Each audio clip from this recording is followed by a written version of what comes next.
नमस्कार मंडळी. सगळं काही मिळूनही मनाला खरं समाधान मिळत नाही आहे. आपण नक्की कुठे चुकतोय?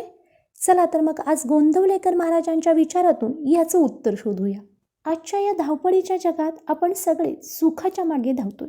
पण सुख आणि समाधान यातला फरक आपल्याला कधी कळणार? आज 7 एप्रिल. आजच्या दिवसाचं गोंदवलेकर महाराजांचं प्रवचन आपल्याला अशा एका सत्याची जाणीव करून देतं जे आपल्या आयुष्याची दिशा बदलू शकतं. आपण खूप वाचतो, खूप ऐकतो, पण महाराजांनी विचारलंय, कृतीत जर उतरलं नाही तर त्याचा काय उपयोग? नुसतं ऐकण्याने समाधान मिळत नाही, तर त्याप्रमाणे वागल्याने मिळते. महाराज म्हणतात, संतांनी एकमुखाने सांगितले की हा देह अनित्य आहे, तरीही आपलं देहावरचं प्रेम सुटत नाही. आपल्या आयुष्याचा प्रवास पहा. लहानाचे मोठे झालो, शिक्षण घेतलं, नोकरी लागली, लग्न झालं, मुलं झाली. आपण विचार केला का की ह्या प्रत्येक गोष्टीत आपल्याला समाधान मिळेल? पण मिळालं का?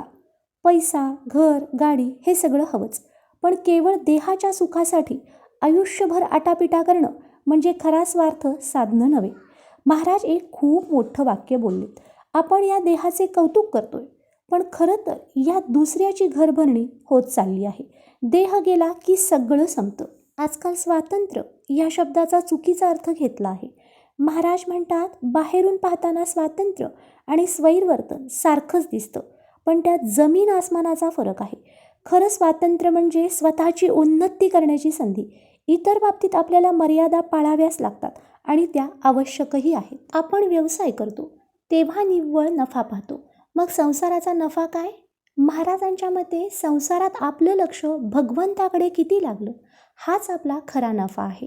ऑफिसला जाणाऱ्यांनी आपलं काम नीट करावं, घरातल्यांनी घरचं काम मन लावून करावं आणि उरलेला वेळ नामस्मरण आणि भगवंताच्या विचारात घालवावा. प्रवचनाचा शेवट एका सुवर्ण विचाराने होतो. जेथे कर्तव्याची जागृती आणि भगवंताची स्मृती आहे, तेथेच समाधानाची प्राप्ती होते. म्हणजेच आपलं काम प्रामाणिकपणे करणं आणि देवाला विसरू न देणं हे सुखी आयुष्याचं गुपित आहे. तुम्हाला कसा वाटला आजचा महाराजांचा हा विचार? कमेंट्समध्ये नक्की सांगा आणि लिहायला विसरू नका. श्रीराम जय राम जय जय राम. व्हिडिओ आवडल्यास व्हिडिओला लाईक करा आणि शेअर करा तुमच्या मित्रपरिवारासोबत. अशाच आध्यात्मिक आणि प्रेरणादायी व्हिडिओंसाठी पूजा अँड व्लॉग या चॅनलला फॉलो करायला विसरू नका.